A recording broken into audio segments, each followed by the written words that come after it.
Bonjour les âmes de lumière, j'ai du plaisir à vous retrouver ce matin. Je voudrais qu'on parle aujourd'hui d'un sujet important, la famille. La famille, c'est le socle de la société. Et une bonne famille, c'est le garant d'une bonne société, n'est-ce pas? Mais cela passe à travers une bonne éducation. On rêve d'être aimé, de construire une relation durable, solide, mais on est pressé. Je crois qu'il faut prendre le temps d'appréhender la relation, de voir si on a les mêmes envies. Car les énergies du père doivent compléter celles de la mère. Quand votre foyer est en train de s'écrouler, vous devez pouvoir donner de tout votre être pour le sauver. Car cela donne aux enfants de la stabilité et une bonne base éducationnelle. Le père et la mère doivent pouvoir se compléter pour éduquer les enfants. Et cela implique de leur donner de bonnes valeurs, d'assurer leur protection. Ce n'est pas facile, je vous l'accorde. Mais c'est pour ça que Dieu a prévu 2 personnes. Aujourd'hui, il me prend l'envie d'aborder dans le sens du divin.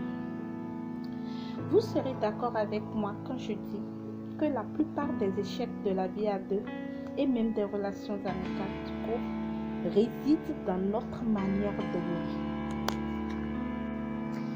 Il me semble donc important de savoir quelle est notre façon d'aimer.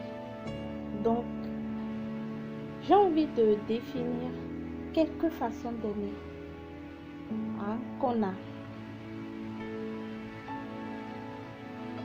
Alors, d'aucuns pourront avoir tendance à penser que c'est pour ceux qui s'apprêtent à démarrer une vie en couple. Mais pas que. Si vous êtes déjà dans votre foyer, c'est aussi pour vous. Vous avez peut-être pris un mauvais départ, mais vous pouvez rattraper le train en marche. Cela passe essentiellement à travers un dialogue vrai, sincère, mature et une bonne observation de l'autre. Écoute mon cher, si ta façon d'aimer à toi, c'est de toucher, de caresser, et que la personne en face, ce qui l'a fait kiffer elle, ce sont les paroles valorisantes, c'est sûr. Vous ne jouez pas sur le même tableau. Attends-toi à accueillir des frustrations, des mécontentements. Je ne sais pas si vous voyez ce que je veux dire. Bon, maintenant, j'aimerais faire état des différentes manières d'aimer qu'il existe. La première, c'est les moments de qualité. Ici, ce sont les différents moments passés ensemble qui sont importants pour la personne. Parce que cela crée des souvenirs et de bons. Pas besoin forcément de sexe. Pour d'autres personnes, c'est en rendant service ou quand on leur rend service qu'ils appréhendent la relation et qu'ils sont sûrs d'être aimés. Bon, ici, c'est faire peut-être une course pour la personne, l'aider à remplir des paperasses ou encore soutenir la personne face à un projet ou à un autre. Ensuite, la troisième manière, on a les paroles valorisantes. Ici, on se sent aimé quand la personne en face nous fait des compliments du genre « T'as bien fait ton boulot. Aujourd'hui, tu es très bien habillé. Tu es magnifique. » Enfin, vous voyez le truc.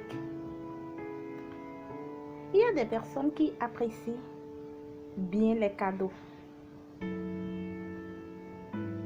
Et quand je parle de cadeaux, c'est aussi bien matériel que sentimentaux. Les cadeaux matériels ont rapport aux finances. Genre, bon, je te dépose 10 000, prends-toi quelque chose qui te fait plaisir. Ou voilà 50 000, fais du shopping, fais-toi belle. Il n'y a rien de mal à ça. C'est comme ça que celles-là se sont aimées. Les cadeaux sentimentaux, quant à eux, Ce sont des petites fleurs offertes, les petits messages qui font plaisir. Voilà. Ensuite, il y a les gestes attendrissants. Je ne sais pas si vous voyez le truc, mais c'est du genre, tu peux tout faire, tout ce que tu veux. Tant que tu ne me touches pas, c'est que tu ne m'aimes pas. Voilà. C'est le genre d'amour qui passe souvent d'une amitié très stable.